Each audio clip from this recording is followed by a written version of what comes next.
하나님의 회복과 인도하심이 여러분들의 삶 가운데 함께 하시길 축복합니다.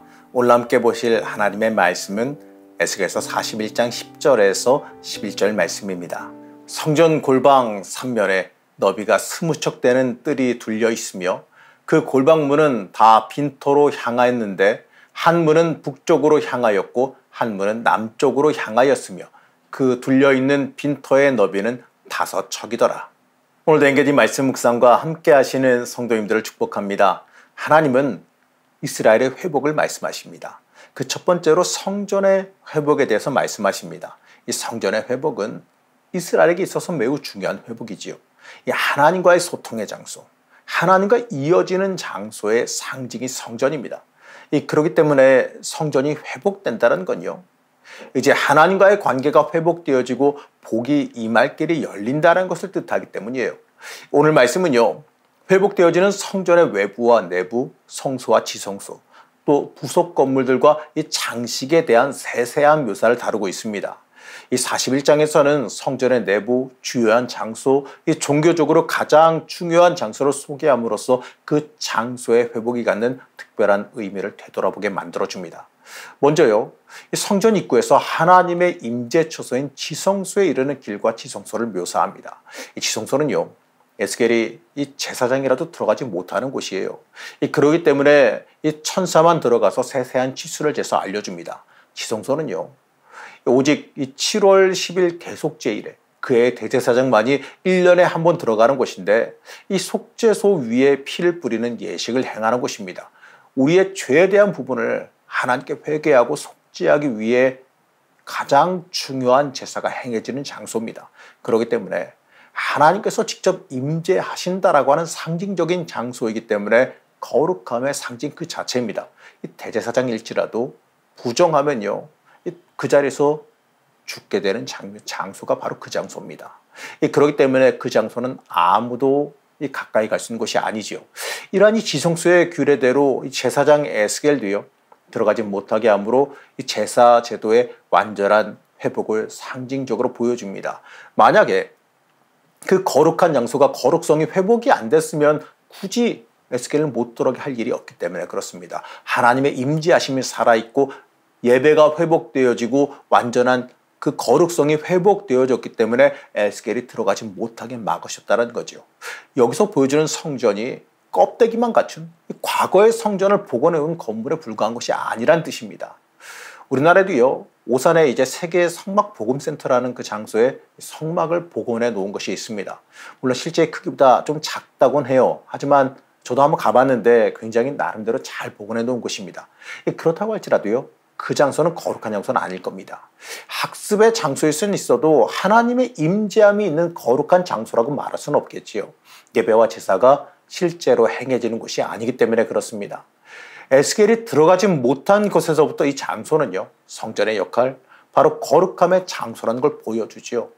성소, 이 성전이라고 하는 그 장소만의 그 복각이 아니라 그 거룩함의 역할, 그 거룩함 그 자체가 다시 복구되었음을 강하게 볼 수 있습니다.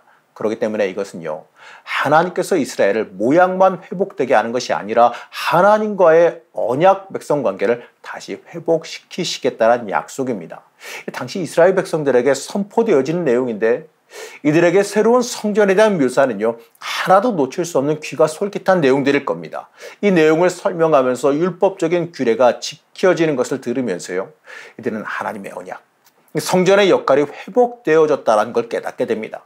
여기서 우리는요, 온전하게 회복시키시려는 하나님의 사랑과 회복의 약속을 함께 읽을 수 있어야 됩니다. 하나님께서 우리를 구원하실 때는요, 일부분만 회복시키지는 않아요. 온전한 회복을 우리에게 허락하십니다. 그렇기 때문에 우리는요, 온전히 하나님 붙잡을 수 있어야 됩니다. 우리의 이 거룩함을 회복시키시길 하나님은 원하십니다. 그렇기 때문에 우리는 하나님 앞에서 온전해지기를, 거룩한 모습으로 온전하게 되돌아오기를 소망해야 됩니다. 이제 3절에서 보게 되면 문이 계속해서 좁아지는 걸 보게 됩니다. 그가 안으로 들어가서 내전 문 통로의 벽을 측량하니 두께는 2척이요 문 통로가 6척이요 문 통로 벽의 너비는 각기 7척이며.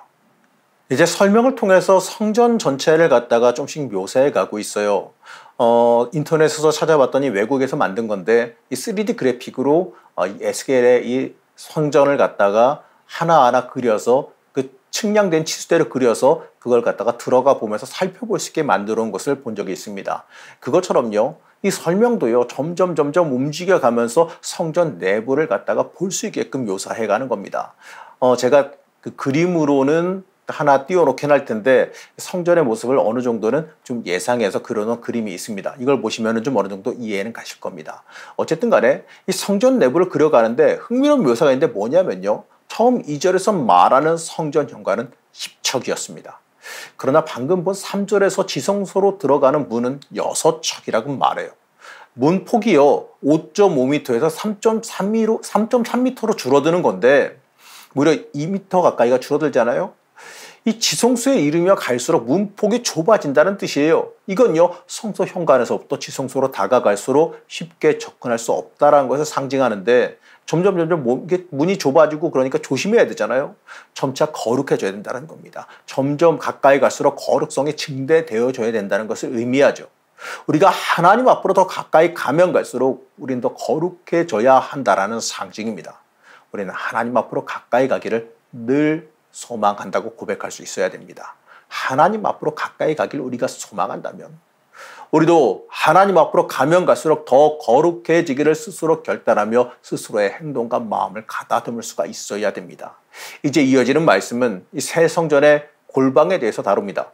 이 성소의 남쪽과 북쪽과 서쪽 이 세면을 돌아가면서 이 성전 외벽의 의지에서 지어진 골방에 관한 내용을 소개하는 겁니다. 이 골방은요. 이 제사장들에 의해서 관리된 방인데 주로 성전 비품과 이 제사 때 사용되는 그 기물을 보관하는 장소입니다. 이 골방은 3층으로 되어 있고 각 층마다 304개인데 이 위층으로 갈수록 넓어졌으나 이 방이 외벽 밖으로 나가지는 않게 되어 있어요. 방은 넓어지더라도 이 성소와 지성소의 모양이나 구조에 어떤 변경도 없다는 거죠. 바로 벽이 얇아지면서 방이 넓어졌다는 걸 뜻합니다. 이건 성소와 지성소. 바로 하나님의 존엄성은 어떤 방해도 받을 수 없다라는 것이고 또 골방층이 올라가면 갈수록 더 넓어졌다는 것은 신앙이 깊어지면 깊어질수록 더 성숙해지고 품격이 커져야 된다는 것을 의미합니다. 그리고 각 층마다 거쳐 올라가게 되는데 신앙의 성장 과정도 일정한 단계가 있어야 되는 걸 뜻하지요. 우리는 하나님 앞으로 가까이 나아갈 때 점점 더 영적인 넓이가 넓어지기를 소망해야 됩니다. 이제 이어서 성전 부속 건물과 성전의 장식에 대해서 다루는데요. 이 부속 건물은요, 성전과 떨어져 있는 건물인데 정확하게 무엇을 위한 건물인지는 그 목적은 기록되어 있지 않아요. 이 대략적인 추측으로는 성전에서 나오는 폐기물들을 처리하는 장소라고 여겨지기도 합니다. 그리고 이어지는 것은 성전 내부 장식에 대한 묘사가 이어집니다. 이처럼 성전 내부와 외부 그리고 장식까지 상세하게 기록된 것은 하나님의 은혜로 잃어버린 축복의 땅을 회복하고 다시 새 출발하게 될 이스라엘의 회복과 구원의 역사가 허술하게 진행되는 게 아니다라는 것을 상징하는 겁니다. 하나님이 계획하신 대로 철저하게 온전하게 이루어질 것을 확실하게 보여주고 있는 증거인 겁니다. 하나님께서 주실 회복의 역사, 그 회복의 역사를 직접적으로 강하게 보여주시는 거지요.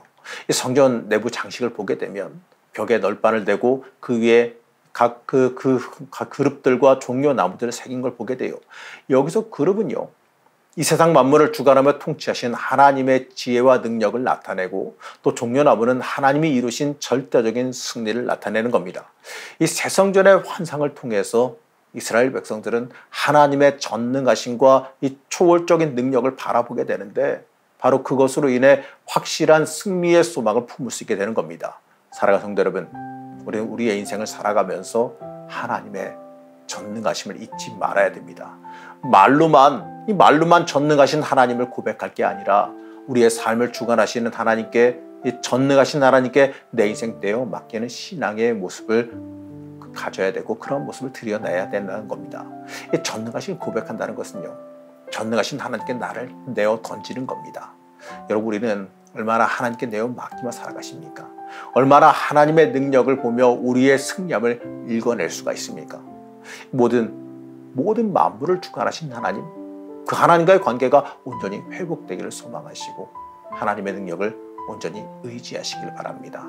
하나님 온전히 의지할 때 하나님께서 온전히 우리를 회복시키시고 준비하고 계십니다. 하나님께서 주시는 그 회복 여러분의 것입니다. 하나님께서 주시는 그 회복을 온전히 받아 누리시기를 간절히 축복합니다. 우리를 지키시고 돌보시는 하나님, 하나님의 그 은혜에 감사드립니다. 하나님께서 주시는 온전한 회복과 은혜를 온전히 받아 누리길 원합니다. 하나님 철저히 의지하게 하여 주옵시고 하나님께서 이끌어 가시는 완전한 회복을 만나게 하여 주시옵소서. 오늘 하루도 하나님의 은혜와 소망을 바라며 예수님의 이름으로 간절히 기도드렸습니다. 아멘.